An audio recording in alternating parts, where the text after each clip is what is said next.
Welcome to the Everyday Leader podcast, where conversations inspire action, growth, and impact. Hosted by two passionate leaders, Shannon and Conrad, this podcast is for those who strive to lead with purpose and integrity in their life.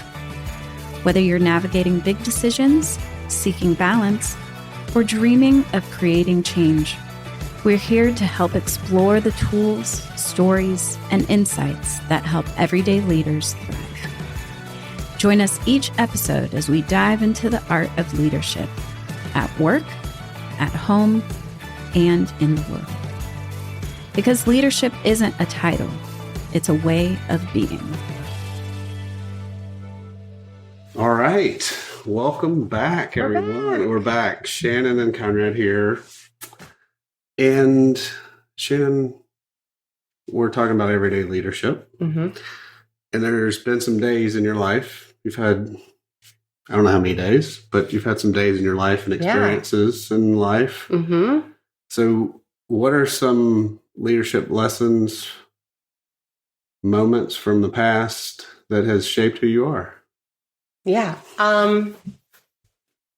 So I've been thinking about this ever since we interviewed you, and it's really hard to land on just a couple moments. And it's hard to start at the beginning when, growing up, I didn't necessarily have any kind of leadership language necessarily that I would use to describe how I was making choices or decisions or how I was showing up.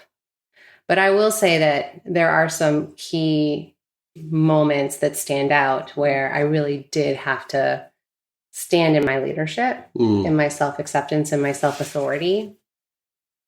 And the first would probably be, starting from the beginning. There are many, but in my sort of a young adult life, one of the things that was a huge goal for me was to be accepted and join the Peace Corps after college.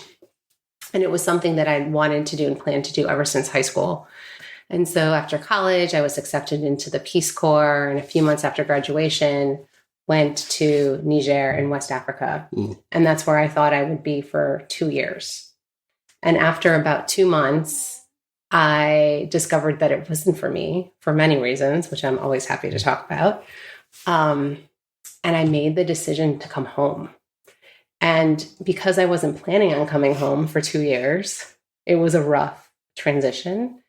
I had to move back in with my mom. I didn't have a job. And it was the dead of winter in Wisconsin after living in, warm, sunny Niger.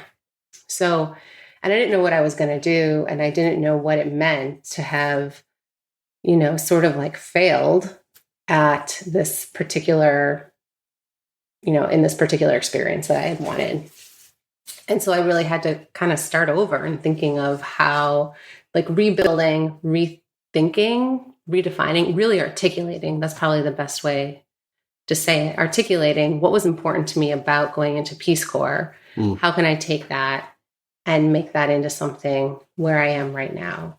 So that was the first, probably really big moment where I felt my leadership, and also probably when the path in front of me was not perfectly clear, or could have been going so many different directions. Right? It's like after high school, it was kind of clear. I didn't think too much about going to college. I just went. I had a plan to go to Peace Corps. I just went. So this was just like wide open. And then what do you do when everything's wide open? Where do you start? Yeah, I hear that there was a plan, and then that plan shifted or changed. And then it was like, now what? Yeah. And it was a big part of, there's something about, when you say you're going to do something, you do it. That's kind of how I was raised. When you commit to something, like a value or a belief. You commit, yes. Right. And then you're all in. And so it was probably one of the first times in my life when I didn't do that, right? When I kind of broke this, promise, not like anyone was really holding me to it, but where I didn't follow through with the thing that I promised myself I was going to do. And that was also a really big learning. Like, when do you know, and when to give yourself permission to do that? Wow. So what or how are you applying that today?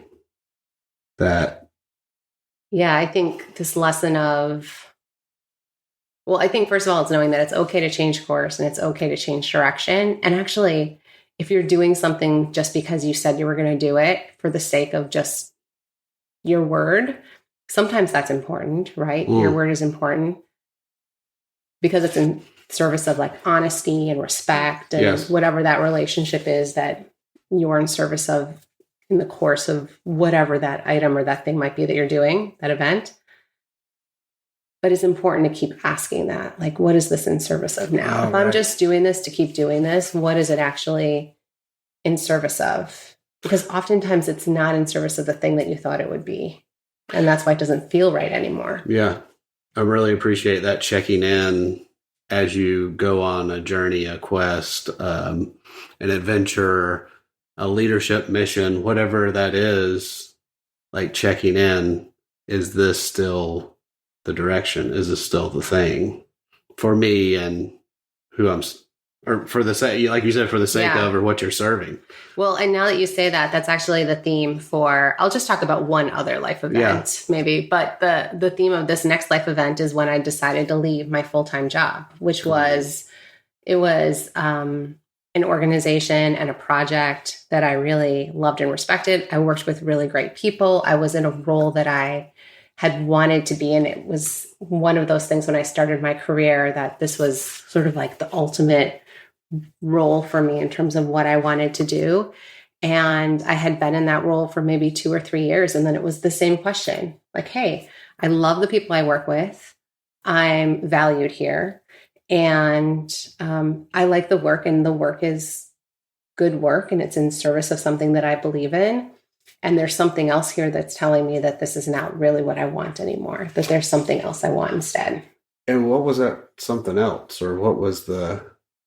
Yeah, at the time I didn't know exactly. Well, at the time I did know that what I wanted was to be able to spend more time with my family and have more margin in my life, because as much as I really liked what I was doing, it was also taking up a lot of space, like mentally, emotionally, physically, my time. It was taking up a lot of space. And sort of by design, it was just the nature of the job that it took up that much space, which was fine before I was married and before I had kids, but was no longer, a structure that served the life that I wanted. Right. So that was one thing. I wanted to have more space for the other things that I had worked so hard to create in my life and find and develop. And I also wanted to make sure that I didn't lose the pieces of the work that I loved most, which were really helping people and supporting people. And then what I learned over time was really asking them powerful questions and helping them connect with their own leaders, their own leader within.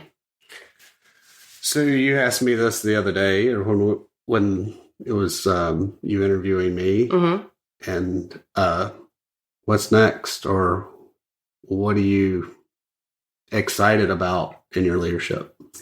Yeah, so I think there is this something emerging in our world, which is calling for not necessarily new leaders, but for leaders to really step into their own leadership, really step into their own self-acceptance and self-authority, really step into what they believe in and what they want to be in service of. And I also think that there's a lot of untapped leadership potential sitting on the table right now that we need. So that's what's next for me right now. It's finding ways to continue to support people to really find their leader within, and in ways that might seem and to be in service of our world, but maybe through different structures, different institutions, different organizations, different modalities that might seem a little less conventional. That's cool. Yeah. Yeah. I appreciate hearing more about you and your journey. It's reminding me that it's a journey, not a destination. This everyday leader is like we evolve, the world evolves, things change, and we have to check in. Yeah. We have to check in. There's also something about, because I think one of the things is that I was all in on those things too, right? So I think sometimes we talk about like make a decision and fully empower that decision while checking in until that decision just doesn't seem like the right decision anymore, right? Like fully empower the path that you choose in a way that makes sense. And then when that's no longer the path, then empower the next. But go all in, give yourself full permission and go all in. And I think that that's also what we need more of these days. It's not being half in or dipping your toe. It's like we need to be all in. Not on the sidelines, committed, all in, empowered, in it, while sourcing or checking impact, what's happening. Are we on the right path? Yes. Yep. That's it. All right. All right. Until next time. Be well.